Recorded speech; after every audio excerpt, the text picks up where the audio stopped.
बिस्मिल्लाहिर्रहमानिर्रहीम। अस्सलाम वालेकुम। कैसे हैं आप सब? उम्मीद करती हूँ कि आप सब ठीक होंगे। आज मैंने बनाया है कलेजी, मटन कलेजी। बहुत ही सिंपल और आसान तरीके से बनाई है और ये बहुत ही सॉफ्ट और जूसी बन के तैयार हुई थी। इसको बनाना बहुत आसान है। ये देखें, इतनी यमी सी और टेस्टी सी रेसिपी को बनाने के लिए जो स्टेप मैंने फ़ॉलो किए हैं, आप वीडियो को कंप्लीट देखेंगे ना तो आपको समझ आ जाएगी कि मैंने इस तरह से इसको कैसे बनाया है। बकरा ईद स्पेशल है, आप इसको ईद के पहले दिन ही मज़ेदार तरीके से बना सकते हैं और सबसे तारीफ़ें ले सकते हैं। चलें जी, इसको बनाना स्टार्ट करते हैं। इसमें मैंने लिया है गुर्दा और कलेजी दोनों। एक बकरे की कलेजी और गुर्दा है, इसको मैंने अच्छे से साफ़ किया है। इसको सफाई का तरीका भी आपको बताती हूँ। सबसे पहले जो है, ये इतनी सॉफ्ट होती है मटन की, अगर बीफ की होती तो हम इसकी सफाई करते और इसका छिलका वगैरह उतारते, लेकिन इसकी जो है ये बिल्कुल सॉफ्ट होता है, नॉर्मल सा है। इसको हमने सबसे पहले जो है मैंने गुर्दे की कटिंग कर ली है और इसको 2-3 पीसेस में मैंने डिवाइड कर लिया। अगर आप चाहें तो इसको 2 पीसेस में भी रख सकते हैं, लेकिन जो है मैं इसे 3 पीसेस में रखूँगी क्योंकि छोटी छोटी बोटियाँ होती हैं ना, फिर वो जल्दी से पक जाती हैं। इसी तरह से कलेजी ली है, ये भी मटन की कलेजी, और इस तरह से हमने इसकी कटिंग कर लेनी है। छोटे छोटे पीसेस इसके कर लेने हैं। इसी तरह से सबसे पहले मैंने इसके छोटे छोटे पीस किए हैं, इसके बाद मैंने इसके मज़ीद पीसेस करने हैं। तो चलें जी, इसकी कटिंग को कंप्लीट करने के बाद मैं आपको दिखाती हूँ कि इसको हमने जूसी और टेस्टी सा बनाने के लिए क्या चीज़ें और क्या मसाले इस्तेमाल किए हैं। सब इसकी सफाई का तरीका भी आप देख लीजिए कि किस तरह से हमने इसको साफ़ किया और किस तरह से इसकी स्मेल ख़त्म होती है। बहुत ही मज़ेदार और ये हेल्दी फूड है। इसको डेली जो है, डेली नहीं तो हफ्ते में 2 बार ज़रूर बना के खाया करें। आयरन की कमी नहीं होती इससे जो है।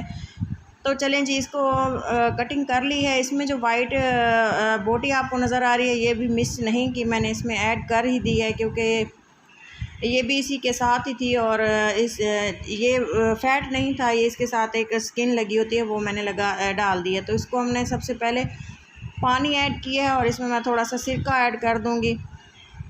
सिरका और नमक डालेंगे और इसको अच्छे से मिक्स करके मैं थोड़ी देर के लिए रख दूंगी। इसका जो एक्स्ट्रा ब्लड है वो निकल जाएगा और अच्छे से ये साफ़ हो जाएगा। आप देख सकते हैं कि कितने अच्छे से ये क्लीन हो गया है। या मैं पानी इसका रिमूव कर दूंगी, 10-15 मिनट इसको ऐसे रहने दिया था। तो चलें जी, बिल्कुल क्लीन हो चुका है, पानी रिमूव कर लिया और कलेजी जो है हमारी साफ़ हो चुकी है। सबसे पहले मैंने अदरक और लहसुन और एक बड़ी सब्ज़ मिर्च ली है और इसको पेस्ट बना लेना है। सबसे पहले हम मैरिनेशन कर लेंगे इसकी, क्योंकि ये बहुत ज़रूरी है और इसको जूसी और क्रीमी सा टेस्ट देने के लिए ये स्टेप ज़रूर फॉलो कीजिएगा और इसी तरीके से बनाएं तो आपकी कलेजी बहुत ही टेस्टी बनेगी। हाफ़ कप दही ली है और इसमें मैं मसाले ऐड करूँगी। आप देख सकते हैं सिंपल घर के मसाले हैं, ज़्यादा मसाले ऐड नहीं किए। लाल मिर्चें हैं, हल्दी डाली है और इसमें मैं डालूँगी सूखा धनिया, थोड़ा सा गरम मसाला इसमें ऐड कर देंगे और इसके बाद जो है हमने इसकी मिक्सिंग कर देनी है और इसको थोड़ी आधे घंटे के लिए रख देना है। आप सोचेंगे अदरक लहसुन का पेस्ट और मिर्चों का पेस्ट हाफ़ इसमें डाला है और हाफ़ हम इसको पकाते हुए डालेंगे।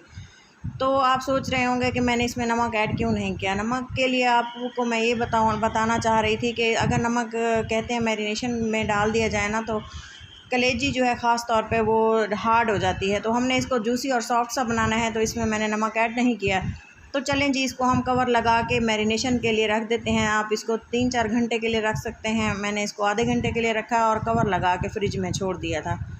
सबसे पहले मैं ऑयल शामिल किया है हाफ़ कप और इसमें मैं थोड़े से खड़े मसाले डालूँगी। थोड़ा सा कलेजा था तो इसमें मसाले भी मैं थोड़े थोड़े डाल रही हूँ, क्योंकि इसकी कलेजी का जो असल टेस्ट होता है ना, वो इसी तरह से आता है। अगर मसाले थोड़े से कम होना तो टेस्ट ज़्यादा अच्छा बनता है। तो इसी तरह से इलायची ली है और आप देख सकते हैं दालचीनी है, ज़ीरा है, लौंग है, काली मिर्चें और एक बड़ी इलायची है। थोड़ा सा इसको गर्म ऑयल में पकाया है। उसके बाद इसको प्याज इसमें डाल दिए हैं।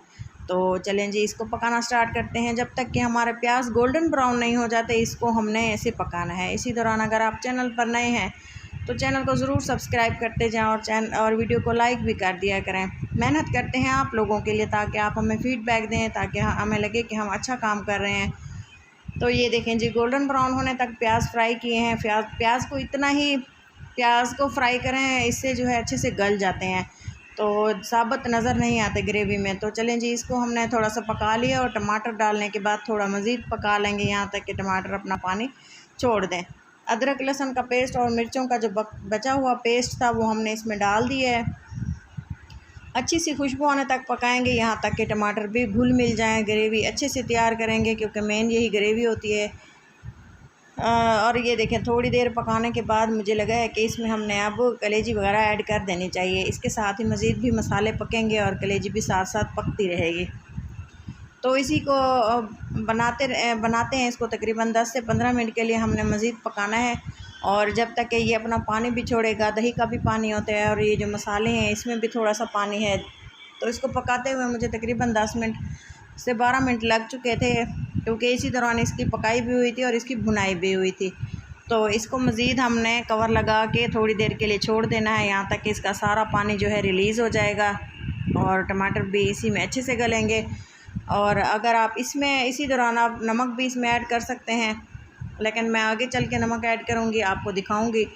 तो चलें जी, इसको थोड़ी देर हम छोड़ देते हैं और इसको पकाना स्टार्ट करते हैं। ईद की तैयारियां स्टार्ट हो चुकी हैं, बकरा ईद है जैसा कि आप जानते हैं। तो हमने अक्सर जो है आप लोगों के साथ शेयर करते हैं, ताकि अक्सर लोग ऐसे होते हैं जिनको पता नहीं होता कि कुकिंग कहाँ से स्टार्ट करनी है। थोड़ा जो हमें आता है खाना बनाना, तो हम आप लोगों के साथ शेयर करते हैं। तो इससे हमें भी फ़ायदा हो जाता है और आपको लोगों को भी फ़ायदा हो जाता है जो अक्सर सीखने वाले होते हैं। वैसे तो यूट्यूब पे काफ़ी सारी वीडियोज़ हैं जो खाना बनाने के बारे में सिखा रहे होते हैं, लेकिन हम भी कोशिश कर रहे हैं कि आप लोगों के साथ अपने तरीके शेयर करें कि हम अपने घर में किस तरह से खाना बनाते हैं और किस तरह से हम अपनी रूटीन चलाते हैं। तो ये देखें, कवर लगा के छोड़ दिया था और इसके बाद ये देखें जी, कलेजी अच्छे से भून चुकी है, पानी सारा इसका खुश्क हो चुका है। अब इसका ये स्टेज है कि इसकी भुनाई होना रहती है। तो ये देखें जी, थोड़ा सा इसमें अभी कसर है, इसको मज़ीद हम भूनेंगे और बाद में थोड़ा सा पानी डाल के हमने इसको मज़ीद पकाना है, क्योंकि इसमें अभी जो प्याज वगैरह हैं, टमाटर वगैरह हैं, वो थोड़े से अनकुक लग रहे हैं, थोड़े से मुझे कच्चे लग रहे हैं। तो आप इसी तरह से देख लीजिएगा, क्योंकि ग्रेवी इसकी मोस्ट इम्पॉर्टेंट होती है। अगर आप चाहते हैं कि इसमें थोड़े से भी प्याज और टमाटर साबुत नज़र ना आए, तो आप इसको मसाले को पीस लें। कलेजी डालने से पहले आप भुने हुए तमाम मसालों को आप ग्राइंड कर लें, इसके बाद आप इसमें ऐड कर दें। तो चलें जी, इस तरह से भी पकाया जा सकता है और इस तरह से भी हम इसको इसी तरह से ग्रेवी भी बना सकते हैं। तो चलें जी, इसका नेक्स्ट प्रोसेस आपको दिखाते हैं। काफ़ी देर इसको हो चुकी है बनाते हुए और इसमें अब मैं ऐड कर दूंगी नमक, क्योंकि कुक हो चुका है। कलेजी का सालन जो है हमारा कुक हो चुका है। और थोड़ा सा मैं इसमें मेथी के पत्ते मेरे पास थे, वो मैंने इसमें ऐड कर दिए हैं। और ये है मेरे पास हरी मिर्चें, थोड़ा सा पानी इसमें डाल के अच्छे से इसको कुक कर लें। इसको तवे पे भी हम बना सकते हैं। तवा कलेजी भी बहुत ही फेमस रेसिपी है। मैं भी आप लोगों के साथ ज़रूर वीडियो बना के शेयर करूँगी कि मैं किस तरह से तवे पे कलेजी भूनती हूँ। ईद वाले दिन इसको बनाएं, सबसे पहले यही खाया जाता है और बहुत ही मज़े का लगता है। शौक़ से हर कोई बनाता है। अक्सर लोग तो मटन के साथ भी हम इसे ऐड कर देते हैं, साथ ही पक जाता है और इसका फ्लेवर डबल हो जाता है। तो चलें जी, कलेजी में पानी डाल दिया था और इसको कवर लगा के आधे घंटे के लिए छोड़ दिया था। कलेजी अच्छे से गल चुकी है और बिल्कुल अच्छी सी लुक आ रही है, बहुत ही फ़ाइन तरीके से पक चुकी है और टेस्टी इसकी लुक है माशाल्लाह से। तो चलें जी, इसको डिश आउट करते हैं, फ़ाइनल लुक की तरफ चलते हैं। फ़ाइनल लुक मिस मत कीजिएगा। यही एक वीडियो का एंड होता है जहाँ पे आपको पता चलता है कि किस तरह से हमने खाना बनाया और इसका एंड क्या हुआ था। तो चलें जी, इसको रख देते हैं। इसी तरह से मैंने थोड़ी सी ग्रेवी रखी है, इसी तरह से ही खाया जाता है। भुना हुआ कलेजी का सालन जो है इसी तरह से अच्छा लगता है। तो चलें जी, इसको आपके साथ अगर आपको वीडियो अच्छी लगी हो तो इसको लाइक कर दें। अपना और अपनों का बहुत सारा ख्याल रखा करें, दुआओं में याद रखा करें और दें किसी अच्छी सी नेक्स्ट वीडियो के साथ। इजाज़त दें, अल्लाह हाफिज़।